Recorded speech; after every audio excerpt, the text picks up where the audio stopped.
ماں کچن میں سے آتی ہے، جیسی سانپ کو دیکھتی ہے کوٹ میں پہلی چیخ مارتی ہے وہ زور سے، اور پھر سانپ کو دور ہٹاتی ہے. یہ جو چیخ ہے یہ بچے کے ذہن میں بس جاتی ہے، یہاں سے پہلا خوف پیدا ہوا. اور بھی بہت سارے سوالات ہیں. میں ذرا لاہور جاتا ہوں، ہمارے مہمان وہاں دو موجود ہیں. پیر سید محمد مقدس کاظمی صاحب، ان سے پہلا سوال. سر، مختلف موضوعات پر آپ کی تحقیق، آپ کی گفتگو وہ ہم سنتے رہے، لیکن اس خاص موضوع کے حوالے سے جسے ہم خوف کہتے ہیں، ڈاکٹر صاحب کہتے ہیں کچھ خوف ایسے ہیں جو اچھے ہوتے ہیں. آپ کے خیال میں خوف کیا ہے، اور کیا یہ واقعی کوئی مثبت جذبہ یا احساس ہے؟ جی بسم اللہ الرحمن الرحیم. اقرار صاحب، یقین جو ڈاکٹر صاحب نے کہا، کچھ خوف انسان میں مثبت اثرات جو ہے وہ پیدا کرتے ہیں، اور کچھ وہم میں ہوتے ہیں، کچھ سہم میں ہوتے ہیں. اور کچھ خوف جیسے ہم خدا کا خوف جو ہے وہ ہمارے اندر مثبت اثرات جو ہے وہ پیدا کرتا ہے کہ ہمیں خدا کا خوف کیوں کرنا چاہیے، کہ خدا نے ہر کام جو ہے وہ انسان کی بھلائی کے لیے جو ہے وہ رکھا ہے. خواہ اس میں یعنی اگر خدا نے نماز کے لیے کہا ہے تو پھر بھی اس میں بھی کوئی بہتری ہے. اگر اس نے کہا ہے کہ پانی بیٹھ کے پیا جائے، اس میں بھی کوئی بہتری ہے. پھر اگر شریعت محمدی صلی اللہ علیہ وآلہ وسلم، اگر اللہ کے قانون، یعنی وہ شریعت وہی ہے جو اللہ کا قانون واضح کیا سرکار محمد مصطفیٰ صلی اللہ علیہ وسلم نے، اور وہ ہماری بہتری ہی کے لیے ہے. مثلا کہا گیا کہ تم زکوٰۃ دیا کرو. پھر ایک جنت کا لالچ اور دوزخ کا جو ہے وہ ڈر بھی بٹایا گیا کہ جنت کیا ہے، کہ اگر تم اچھے کام کرو گے تمہیں جو ہے وہ دودھ کی نہریں ملیں گی، شہد کی نہریں ملیں گی، تجھے سبزہ ملے گا، تجھے بڑا گھر ملے گا، تجھے بڑی زمین ملے گی، تجھے حوریں ملیں گی. یہ سب کچھ جو ہے وہ یعنی اس کے عوض رکھا ہے. اور برائی کے عوض خدا نے ایک ڈر رکھا ہے. اور ڈر کیا ہے کہ تمہیں جو ہے دوزخ میں پھینک دیا جائے گا. دوزخ کیا ہے؟ ایک آگ سے بھری ایک چیز کا نام ہے کہ جس میں تم جلتے رہو گے، اور یہ زندگی بالکل تھوڑی زندگی ہے، اور وہ ایسی زندگی ہے جو نہ ختم ہونے والی ہے. تو اس طرح ایک پازیٹیو جو ہے نا وہ جو ہے ملتا ہے ہمیں. اب دیکھیں جیسے ایک ڈاکٹر صاحب نے ماں کی مثال دی کہ ماں نے چیخ دی. ہمیں اس سے میں تھوڑا سا آگے بڑھنا چاہ رہا ہوں کہ خدا کہتا ہے میں 70 ماؤں سے زیادہ پیار کرتا ہوں. اس میں ہمیں خدا پہ یقین بہت یعنی پختہ رکھنا چاہیے. جب ہم پختہ یقین رکھیں گے، دیکھیں کہ خوف ایک ایسی چیز ہے، جیسے اقرار صاحب نے آپ نے اپنا جو مسئلہ بیان کیا، اسی طرح ہر بندے میں کسی نہ کسی بندے میں کسی نہ کسی طریقے سے وہ موجود ہے. تو کیا ہوا کہ بس خدا کہتا ہے میں 70 ماؤں سے زیادہ پیار کرتا ہوں، اس لیے خدا کی ہر وہ بات جو اس نے کہی ہے وہ ہماری بہتری کے لیے کہی ہے. تو اس لیے خدا کا خوف ہمارے ذہن میں ہونا چاہیے، اور خدا کا خوف ہمیں پازیٹیو لے کے جاتا ہے. ٹھیک ہے، آپ کی طرف آتے ہیں کاظم صاحب. اور بدقسمتی ہے ڈاکٹر صاحب کہ ہر طرح کا خوف ہے، خدا کا خوف نہیں ہے. جو ہونا چاہیے وہ نہیں ہے، اور باقی ہر طرح کا خوف ہے. لیکن اس سے پہلے کہ اس پہ مزید بات کریں، میرت گل مراد کی جانب چلتے ہیں. میرت صاحبہ ذرا آپ بتائیں، ظاہر ہے چونکہ آپ گنگا رام میں ماہرہ نفسیات کے طور پر خدمات سر انجام دیتی ہیں، کتنے لوگ ایسے آپ کے پاس آتے ہیں یا لائے جاتے ہیں جو کسی نہ کسی خوف میں مبتلا ہوں اور آپ سے مدد چاہتے ہوں کہ آپ اس خوف سے انہیں نکالیں؟ ہمارے پاس بہت سے لوگ ایسے آتے ہیں، اور جو خوف کی بہت سی مثالیں ہوتی ہیں. جیسے فوبیا میں اسپیسیفک فوبیا بھی ہے، ایگروفوبیا بھی ہے، اگورافوبیا. تو یہ ڈفرینٹ چیزیں ہیں جس کے روزانہ اگر دیکھیں 10 پیشنٹس بھی دیکھیں تو اس میں سے 3-4 تو ہوں گے ایسے پیشنٹس جن کو کسی نہ کسی قسم کی انگزائٹی، کسی نہ قسم کا خوف. اور یہ کافی حد تک صرف یہ نہیں کہ جنرل خوف، کیونکہ خوف بھی 2 طرح کے ہیں. ایک تو خوف ہے کہ جس طرح کاظمی صاحب نے بتایا، ڈاکٹر صاحب نے بتایا کہ اچھے خوف بھی ہیں جو ہمیں اچھائی کی طرف لے کے جاتے ہیں، کہ اللہ سے ڈر ہمیں اچھائی کی طرف لے کے جاتا ہے. ہائیجینک چیزیں استعمال کرنا تاکہ ہماری صحت ٹھیک رہے. لیکن وہی جو ڈاکٹر صاحب نے کہا تھا کہ اتنے ایکسٹریم خوف ہو جائیں جس پہ انسان پہ بیماری غلبہ پا جائے، وہ خوف جب آتے ہیں تو پھر پیشنٹس جو ہیں ان کی روٹین لائف خراب ہوتی ہے، ان کی نارمل فنکشننگ خراب ہوتی ہے، وہ اپنی روزانہ کے کام کاج نہیں صحیح کر سکتے، اپنے دھیان نہیں دے سکتے چیزوں میں. تو اس طرح کے پیشنٹس آتے ہیں، یوزلی ہمارے پاس جو آتے ہیں وہ ڈپریشن اور انگزائٹی مکس ہوئی ہوتی ہے ان کی، کیونکہ وہ گھبرا کے بھی مایوس ہو جاتے ہیں، اور کبھی مایوس اتنے ہوتے ہیں کہ گھبرا جاتے ہیں. تو یہ ساتھ ساتھ چلتا جاتا ہے. ٹھیک ہے، لیکن اس قسم کے مریضوں کا یعنی فرض کیجئے میں ایک مریض ہوں اور میں ہوں، جس کا میں نے اعتراف بھی کیا کہ جی آپ سے بات ہوئی تھی. جی ہاں، تو اس کا کیا یعنی حل کیا ہو سکتا ہے؟ یہ کہہ لیں کہ میں نے یہ پروگرام اسی چکر میں رکھا ہے، لیکن ظاہر ہے بہت سارے لوگ اس ملک میں ایسے ہوں گے جو اس وقت ہمیں دیکھ رہے ہیں اور وہ کسی نہ کسی طرح کے خوف میں مبتلا ہیں، اور خاص طور پر یہ جو ہوائی جہاز کا سفر ہے، کیا کیا جا سکتا ہے؟ یعنی میں ایک عام آدمی کی حیثیت سے کیا کروں جب جہاز ٹیک آف کر رہا ہے اور مجھے لگ رہا ہے کہ اللہ رحم کرے، اور جب لینڈ کر رہا ہے تو بھی میں کہہ رہا ہوں اللہ رحم ہی کرے. ظاہر ویسے تو کہنا چاہیے اللہ رحم کرے، لیکن وہ اس میں ایک خوف بھی شامل ہوتا ہے. بالکل، ڈاکٹر معیز نے بالکل جو ایک ٹیکنیک بتائی ہے جس کو ڈائیورجنٹ ٹیکنیک ہم کہتے ہیں. ہم یوزلی جو فرسٹ اسٹیپ ہوتا ہے وہ ہم بتاتے ہیں کہ جس قسم کا بھی خوف ہے، جس چیز سے بھی خوف ہے، سب سے پہلے مریض کو ڈائیورجن آنی چاہیے اپنے خوف کو، کیونکہ وہ فوکس کرتا ہے کہ یہ میرا خوف ہے، اس کے بعد یہ ہونا ہے، اس کے بعد یہ ہونا ہے، اس کے بعد پتہ نہیں کیا ہو جانا ہے. ٹھیک، تو وہ جو اس کی پوری وشیس سائیکل ایک چلتی ہے نا کہ اس کی چین سے چین، وہ اپنے ڈر کی چین پوری بناتا ہے اور اس کا سرکل بنا لیتا ہے. ہم اس کے سرکل کو توڑتے ہیں کہ اگر آپ جہاز پہ بیٹھ گئے، جیسے وہ ڈاکٹر معیز کے ساتھ بندہ جہاز پہ بیٹھ گیا تھا، اس کے بعد جب وہ پورا جہاز سے جب اترا ہوگا تو ڈاکٹر معیز نے ضرور کہا ہوگا کہ کیسا سفر رہا آپ کا. تو وہ ہی مائٹ بی لائک وہ بہت زیادہ امپریس ہوا ہوگا ڈاکٹر صاحب سے، کیونکہ ڈاکٹر صاحب نے جو ٹیکنیک استعمال کی وہ بڑی پرفیکٹ تھی کہ اس کو ڈائیورٹ کر دیا، اس کا دھیان ہی نہیں گیا اس کے خوف کی طرف، کیونکہ وہ خوف اس کا جو تھا وہ بایولوجیکل نہیں تھا، وہ تو سائیکولوجیکل ہے. تو سائیکولوجیکلی جب اس کا دماغ اس پہ لگا لیا گیا تو اس نے سوچا ہی نہیں کہ اس کو خوف بھی ہے. ٹھیک ہے، تو یہ پہلی چیز یہ ہوتی ہے. اس کے بعد جو کیونکہ انگزائٹی جب ہوتی ہے، کوئی خوف ہوتا ہے، تو اس میں ہمارے سارے بایولوجیکل نظام بہت خراب ہوتا ہے. گھبراہٹ، سانس چڑھنا، پٹھوں کا کھچنا، سر میں درد ہونا، پیاس لگتی ہے، پیٹ میں عجیب سی کیفیت سی ہو جاتی ہے. تو اس کیفیت کو کنٹرول کرنے کے لیے ہم جو ماہر نفسیات ہوتے ہیں ہم لوگ، تو ہم ڈفرینٹ ایکسرسائزز سکھاتے ہیں، جو ریلیکسیشن ایکسرسائزز ہوتی ہیں، ڈیپ بریدنگ ہوتی ہے، کیونکہ لوگوں کو گھبراہٹ میں سانس نہیں آتا، سانس پھولتا ہے، ہائپر وینٹیلیشن ہو جاتی ہے، زیادہ تیز سانس آ رہا ہوتا ہے. تو اس کو وہ ہم کنٹرول کرنا، ڈیپ بریدنگ یا جس طرح بھی ڈفرینٹ کائنڈ آف بریدنگ ہوتی ہیں وہ سکھاتے ہیں، ریلیکسیشن ایکسرسائزز سکھاتے ہیں. پھر آہستہ آہستہ ان کے مطابق ان کا پروگرام بنایا جاتا ہے کہ ان کو سٹیپ بائی سٹیپ کیسے چلنا ہے، تاکہ ان کی جو انٹرا سائیکک لائک ان کے شعور اور لا شعور میں جو کانفلکٹ چل رہا ہے اس کو کیسے حل کیا جائے. یہ حل ہوتا ہے کہ آپ باتوں میں لگا لیں، اور فرض کریں اگر بندہ نہیں ہے باتوں میں لگانے والا. دیکھیں پہلے تو آپ اتنے ماہر ہوں، ظاہر ہے ہر ایک آدمی بات نہیں کر سکتا اس طرح.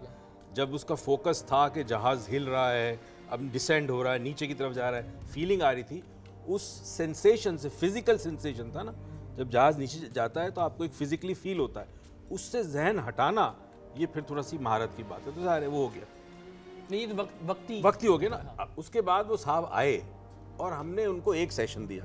نارملی ہم ایک سیشن میں کام کرتے ہیں. اچھا، ہمارے پاس ٹیکنیک سائیکالوجی میں جو کنونشنل سائیکالوجی ہے اس میں بعض بڑی انٹرسٹنگ ٹیکنیک ہے. فار ایگزامپل ویژولائزیشن ہے، ریلیکسیشن ہے، اس کے بعد کوگنیٹو بیہیویئر تھیراپی ہے، ایک فلڈنگ ٹیکنیک بھی کہتے ہیں.